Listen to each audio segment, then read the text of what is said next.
Hello, everybody, and welcome back to the Journal of an Independent Author uh, series here on YouTube. And I'm back again to give you some hopeful, helpful advice to independent authors who are struggling to get their books out, made, or distributed, or marketed, or just thoughts here and there. So, in this episode, I'm hoping to help you get your books out there. Let's say you're an independent author and you got your book out. It's your first book, second book, third book, whatever, and you want to get out there. You've been selling on online. Sales are good or bad, whatever, it don't matter. But you want to get out there. You want to get in front of the people, and that's one of the things that I think is very, very important as an author, is to get out in front of the people. Now, I'm not talking to published authors here, people who have a distribution network. This is for us small fries who are just trying to get out there, get our books sold, and, hopefully build up a following from the ground up. So I put together a small list of avenues that I've pursued, and hopefully it can point you in the right direction. I have... the first thing I want to talk about is bookstores. Now, the first thing you think of when you think of, oh, I want to write books, is getting your book in a bookstore, which is great. Bookstores are great. I've met many owners of bookstores. They're great. And I love independent bookstores. I think they're the ones that you should focus on. I've done the chains, and I don't know. I would love to get in a chain bookstore someday with them selling all my books and all that. But as an independent, you're kind of, back there. So, you'll go in, you set up, they got you over by the map section or whatever. They take 50% of everything you make, and they give you a little bit of time, and it's like, hurry up, get in and get out. So that's the experience I've had with larger chains. Independent bookstores are different. They really enjoy having you there. Not that big bookstores don't either, big chain ones, but I've had some experiences there, so I tend to go for the independents because you make new friends, and I like that. So you get in there, they're probably going to take 50% of whatever your sales are. Let's say your book is $15. It costs you $5 to make it. They're going to want 50% of your sales, which is at $15. You're going to get $7. So they get $7.50, you get $7.50, but it costs you $5 to make the book, let's say. Just throwing that number out there. So that leaves you with $2.50 per book. So with those kind of numbers, you got to be selling a lot of books there. So advertise, tell your friends, family to get there, but not the best avenue. In my opinion, but it's a way to get out there and get in the public, especially if the bookstore is in a busy part of town, which is nice. So not high on my list as to where I want to set up and sell my books, but it's a great way to get in there, keep your books on the shelves, and just be there, just be available to people. Okay, Another avenue that people really think is really great is libraries. You get into a library, you can read your books. Sometimes you see these gatherings with multiple authors at libraries talking about their books. Now, it's a great place to network, and it's also a great place to get to know other authors, learn their secrets, and do whatever you can to get your name out there. A lot of people still go to libraries. Libraries are great. My family belongs to a library here in my hometown, and we love it. Have I done a book thing there yet? No. As I know, the sales aren't going to be that good, and it's like, yes, getting out there and marketing is wonderful, but, you got to have the sales to back it up. So now, maybe your experience is different as an independent author, but this channel is about my experiences and what advice I can give to you. I mean, maybe you'll have a similar one. Maybe you've got just something going on with libraries that you'll do much better than I have. But whatever. If you can make it work, give it a shot. It's always worth trying. I mean, with all my books, I used to put them in the Library of Congress. It's like I made sure all the books were available in the Library of Congress. later on, I'm on my 15th book. I don't really care anymore. It's like, whatever. I'm going to get out and sell my book in all over the state. I travel to other states. I don't really care about that.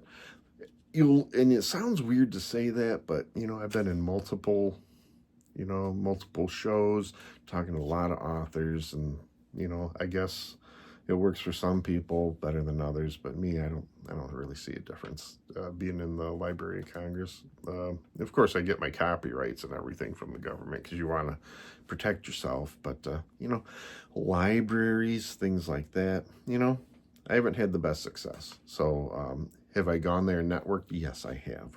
Will I still do it? Yes, I will. Because connections and getting to know people is everything. And if you just go, you know what, you're going to make a few friends who are in the same field, and it's wonderful. Talk about your genre, just really enjoy it. That's part of being an independent author, is networking, building relationships, and I cannot stress that enough. Get to know other people in your field. I've got some of my best buds are in this now, who I met just as other authors at other shows, and you know who you are, and how you doing? So I just can't say it enough. Get out there and network. Okay. Now, this is my number one venue for selling books is the Classic Art and Craft Show. Now, when I started, they were having about one a month in certain locations all over the state. It varies by state. In Michigan, it started back in 2009 when I was doing this. It was like, man, I got one show a month, if even that. But because of the economy and the way the world's working right now, craft shows are becoming a side gig to a lot of people. So now there's about 4 craft shows a weekend everywhere. But it might be different in your state. I don't know what the other states are, but I know Michigan is a heavily touristed state, and I'm from Michigan. So we have craft shows round the clock. It lightens up around January to March, but, if there is a show, usually the sales are pretty slow. But then you have your seasonal shows, which starts around May, and it goes all the way to December. And that's when you can hit these craft shows. A lot of them are art and craft shows. So it's fine arts, it's handmade crafts. You have to write these shows and tell them, hey, I'm an author, and that makes you an artist. Just remember that. So a lot of them will accept you. I've only had one in the past 14 years ever say no, we don't. We don't accept that. But it's like, hey, it's their loss, but most shows will accept you and love to have you there, because authors are a lot of fun. Because you go to these craft shows and there'll be people doing handcrafts, building tables, painting pictures.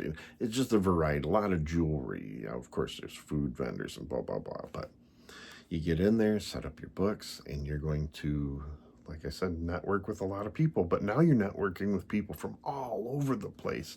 I've met people from all over the world at some of these, because they travel from all over to go to these things. It depends on the festival. Are some festivals better than others? Yeah, of course, but you'll learn that as you go. And I'm going to talk about that. I'll probably go into detail about those shows more in other shows that I do on this channel that I think might be helpful to you. I do, like in Michigan, we get a lot of tourists, and then we have a lot of like if they've got the classic Michigan hand. So a lot of our tourism is around the water, of course, on either side of the state. This is the state of Michigan. But a lot of the inward craft shows, art and craft shows, are inward. So the most important ones to do are, of course, the ones where the most tourists are. Tourists come with money. They want to look for something to do to entertain themselves. Books are a great place, or a great item to have. So they come to these shows. They might pick up a book or two to sit back at their hotel and read, or give to the grandkids when they travel back home. Local shows like inward towards the middle of the state are usually ones that are locals shopping for, well, sometimes they don't even shop. They're just looking for something to do. So they might buy your books out of boredom. But, the sales aren't really as good at these inward shows, these interstate shows, where it's the locals. The bigger sales are with the wherever the tourists are. That's just the name of the game. Now you say, well, how do I get into one of these shows? Well, you can go onto Facebook and look up local craft shows and start there. You'll probably start at you get a $50 table at a church function.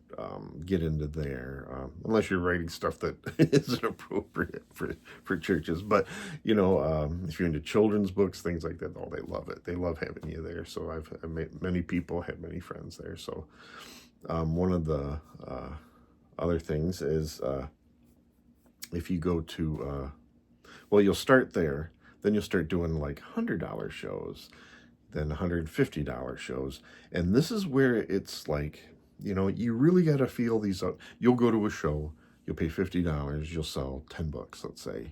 You'd be like, oh man, that was a disappointment. But you might the next month do a $50 show and sell 60 books. You don't know. You really got to test them out. What I do is I keep a spreadsheet of in Excel. So what I do is I track the shows. I give each show at least 2 or 3 tries. If it's consistently a dud, never going back to that one. If it's a successful show, because you can have off years at a show. Like right now, the economy's down a bit, so the shows are a little bit slower than they were last year. Well, I'd say about 30%, so it's not a little bit. But I'm hoping things pick back up. But it's just the economy. It is what it is. Now, I've done shows that were, $1,800 to get in. You're like, wow, $1,800, it's a lot. Well, that's, that show had millions of people there. Did it work out? Not really. Now, I've done $400 shows where I've made thousands. And it's just like amazing. And it's such a good feeling. Because I've been doing it for so long, I have a huge fan base that usually finds me, and I sell some books. So, I am always getting stuff out there, and I got other amazing products too. But, and so should you. You should really diversify. But anyways, art and craft shows, if you want to go to festival.net, or is it festivalnet.org? I can't remember. Google it. I got it as a bookmark.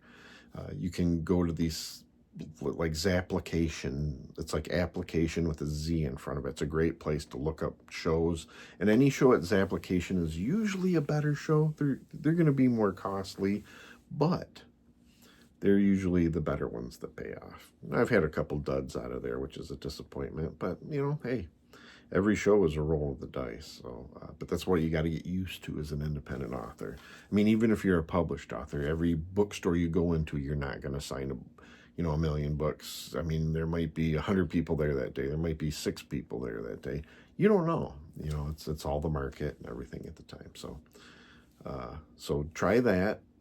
If you have any questions, write it in the comments. I'll try to answer everything that I can. And remember, it'll help other people if you write comments. And like, share, and subscribe, of course. Tell your friends about this channel. If you've got a friend who's, looking for this kind of thing, hopefully I can provide an answer or two. Am I the biggest expert in the field? No, I'm not, but I'm learning, and I want to share that with you.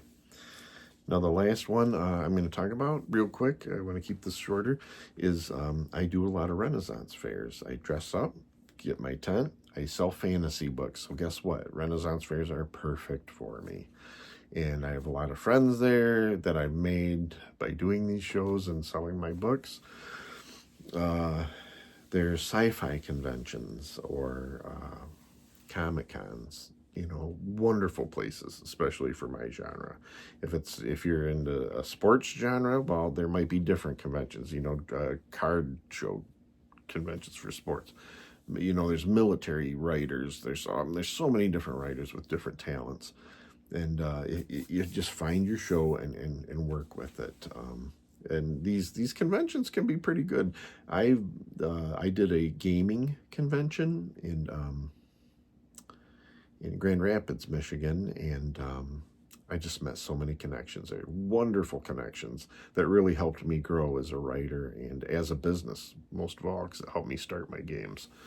So that's really great.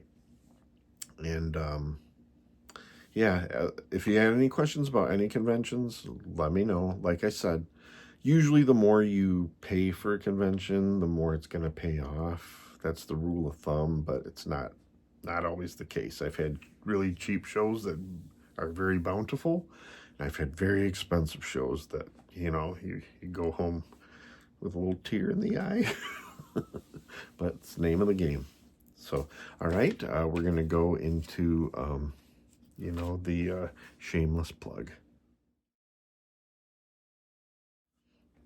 Okay, for this episode, shameless plug, my book series, A Journal of an Awful Good Paladin.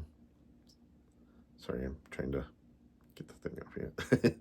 But A Journal of an Awful Good Paladin is also in the world of the Unremembered Realms, which is, my book series, of course. Unrememberedrealms.com. Usually, it's kind of like the side sequel to A Journal of an Outlaw. But instead of having a rogue, I have my paladin character and his gang. Now, he's a good guy. He's a really good paladin, and he's super funny. I try to do everything comedy in my world. And this has also got a sequel out. I've got 2 books in this series, and it's a lot of fun. Just like my other book series, it's journal entries. So there's 100 entries in each book, and it's safe to read for everybody of all ages. I have, like I said, I've got a Black Adder, English style type of humor, Lord of the Rings meets Monty Python. That's how I describe it. So if that's for you, check it out, and hopefully we'll talk soon.